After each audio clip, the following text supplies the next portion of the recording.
Good morning বন্ধুরা। চাঁদিপুরের বিচে দেখুন গরু চড়ে বেড়াচ্ছে এখন।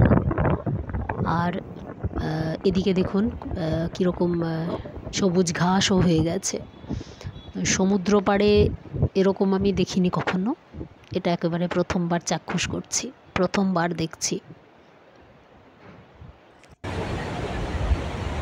এখন একটু জল রয়েছে, কিন্তু জল ভীষণ নোংরা, খুবই নোংরা জল।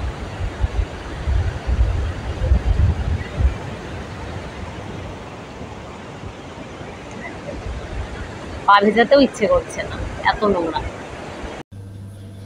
ফ্রেন্ডস, ওটিডিসির যে হোটেলে আমি আছি, রিসর্টে, ওখানে কমপ্লিমেন্টারি ব্রেকফাস্ট আছে। তো সেই ব্রেকফাস্টে আমি আজকে পুরি সবজি নিয়েছি, পুরি আর আলুর দম, 4টে পুরি, আলুর দম।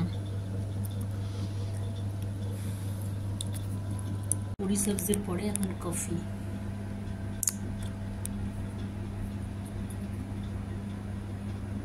পুরি সবজির পরে এখন কফি। ফ্রেন্ডস, আজ দেখুন সমুদ্রের এমনিতে তো পিছনে চলে যায়, কিন্তু আজ কোথায় গেছে কিছুই দেখা যাচ্ছে না, একেবারে অনেক দূর চলে গেছে। 4 কিলোমিটার, যেরকম 3 বা 4 কিলোমিটার বলে এরা, কিন্তু তার থেকেও বেশি, কিচ্ছু দেখা যাচ্ছে না।